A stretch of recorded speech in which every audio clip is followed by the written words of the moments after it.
अग्रवा शक्ति पीठ में कुछ देर में भजन संध्या होने जा रही है। ऐसे में दूर दूर से गायक भी यहाँ पर पहुँच रहे हैं और मेरे साथ इस वक्त प्रिंसी गोयल हैं, जो काफ़ी दूर से आई हैं और हमेशा यहाँ पर गाती रही हैं। कई भजनों की अपनी प्रस्तुति दी है। उनसे बात करते हैं। आपको कब लगा कि इस तरीके की सिंगिंग आप भजन कर सकते हैं? आप देखिए, ये वैसे तो कहीं तो बचपन से मैंने मेरी माँ से सुना है कि भाई वो किस तरह गाते हैं, तो उनका सुन कर बस मन में प्रेरणा हुई कि हाँ, थोड़ा सा हम भी इस चीज़ में कोशिश करते हैं। और फिर उनके भजनों को सुना, उनके भजनों को सुनकर ही हमने सीखा। जैसे कहते हैं कि भाई सबसे पहला गुरु तो वो मेरी माँ रही है। उसके बाद में बाकी जितने गुणीजन हुए हैं, जितने लोगों से सुना है, सभी से कुछ ना कुछ सीखने को मिला है। तो मेरी माँ है, वो मेरा सबसे प्रथम गुरु है, उनसे ही मुझे ये सीखने को मिला। तो मदर कब से गा रही हैं आपकी और क्या गाती, भजन गाती हैं वो भी? मेरी मम्मा भजन भी गाते हैं और सॉन्ग्स भी गाते हैं, दोनों चीज़ में इंटरेस्ट रखते हैं। मेरी मम्मा ने बालाजी के और मैया के भजन गाए हैं। और अगर मैं मेरे इस लेन में आने की बात कहूँ कि मैं यहाँ पर कैसे आने लगी, तो उसमें सेकंड सपोर्ट रहा मेरे पापा का, जो मुझे हर चीज़ में सपोर्ट करते हैं। और उसके बाद मैं कहूँगी मेरी फैमिली पूरी सपोर्टिव रही है मुझे इस चीज़ में आगे बढ़ाने में। कभी किसी ने कोई रेस्ट्रिक्शन नहीं किया या कभी कोई मनाही नहीं हुई कि तुम इस चीज़ में मत जाओ। हमेशा मेरे पापा ने तो रात रात जाकर मुझे पाला है, यूँ कहें तो मेरे पापा हैं। और उसके बाद मैं कहूँ तो मेरे गुरुजी हैं सिरसा से, श्री राज वर्मा जी। उनसे मैंने संगीत की शिक्षा भी ली है। जैसे जैसे मेरा इस चीज़ में मनोबल बढ़ता रहा, मुझे प्रेरणा मिलती रही, वैसे वैसे मैंने सोचा कि मैं थोड़ा ज्ञान भी प्राप्त करूं। और बहुत कम उम्र में आपने शुरू कर दिया। अभी क्या कर रहे हैं वैसे? जो स्टडी कर रहे हैं, क्या कर रहे हैं? अभी सिंगिंग के साथ में स्टडी भी चल रही है। मेरी +2 कंप्लीट हो चुकी है और एट प्रेजेंट मेरी एज 16 है।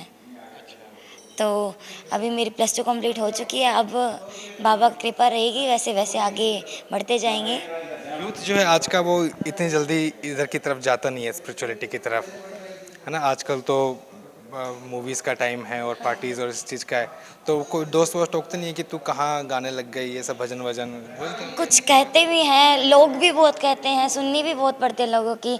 लेकिन ये है कि अगर इसका सहारा है ना साथ में, तो किसी चीज़ की और ज़रूरत ही नहीं पड़ती।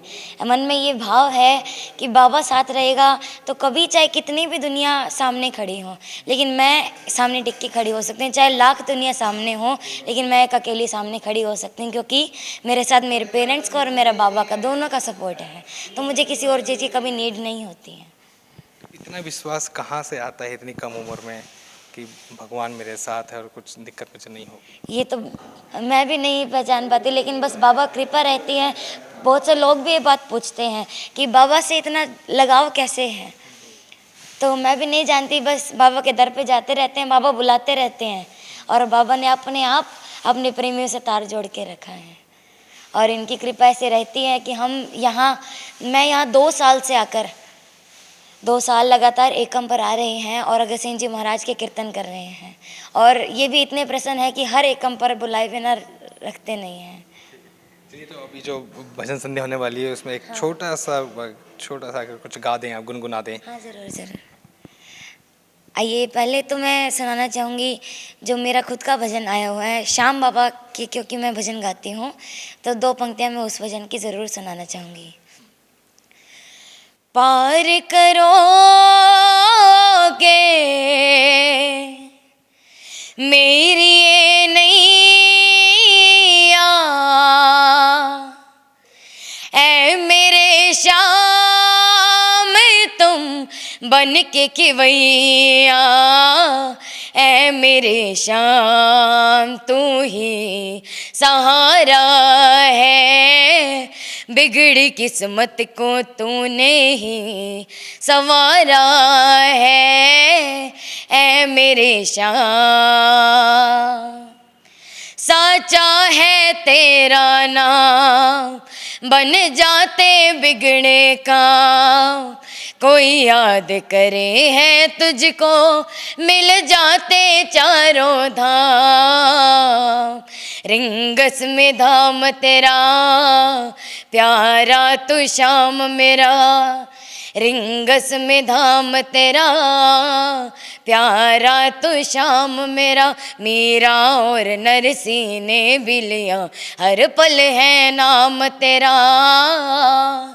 तेरी भक्ति में, तेरे भजनों में मगन होकर के मैं झूमूं, ऐ मेरे श्याम तू ही सहारा है, बिगड़ी किस्मत को तूने ही संवारा है, ऐ मेरे श्याम। इनके पिताजी भी मेरे साथ हैं। आप को कब लगा कि प्रिंसी मतलब कि भजन बहुत अच्छा गाती है और भजन गाने के लिए इनको अग्रह में लेके आ जाए? अगर वो सबसे पहले तो ये 2.5 साल की थी जब हमने देखा कोई टेलीविज़न पे कुछ चल रहा था, कोई चीज़ मान ले कविता वगैरह, तो इसने वो गुनगुनाने लगी अपने आप। तो इसकी हमने देखा फिर ये कैचिंग पावर है। उस टाइम से ये स्पीच, पहले तो इंग्लिश में स्पीच वगैरह वगैरह बहुत देती थी ये, फिर उसके बाद में धीरे धीरे इसको हमने सिंगिंग में ले गए थे। मैं गाने के रूप से हम देखते हैं कहीं आगे जहाँ जो इंडिया टाइल टेरर चलता है वहाँ की सोचने लगी पहले, तो उसमें डाला तो बाबा से पता नहीं कैसे तार जुड़ा, वो अपने आप बजने में ही लगी। हमारे साथ इनकी प्रथम गुरु भी हैं, इनकी मदर हैं।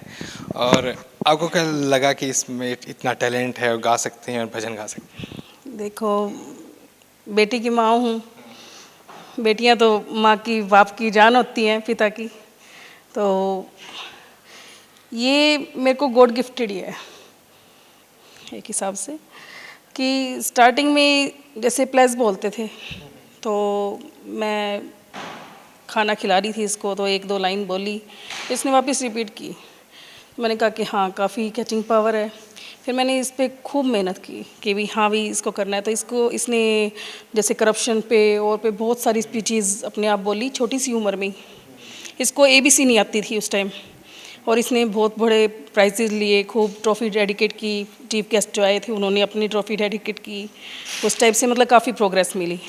फिर मैंने सोचा कि थोड़ा सिंगिंग का भी होना चाहिए बच्चे को, तो म्यूज़िक सिखाने की कोशिश की थोड़ी, तो काफ़ी अच्छा रिस्पॉन्स रहा। मैं भजन गाती थी तो मेरे साथ साथ गुनगुनाती थी। फिर हमने रियाज़ करना शुरू किया, गुरुजी के पास लगाया, तो उससे ये कृपा हुई बाबा की। तो ये है प्रिंसी गोयल का पूरा परिवार जो हर बार यहाँ पे भजन संध्या के लिए आता है, और बहुत छोटी उम्र में ही प्रिंसी ने अपना जो स्थान यहाँ पे बनाया है वो बिल्कुल अलग है। और भी इस तरीके के कार्यक्रम हम आपको दिखाएंगे अखिल भारतीय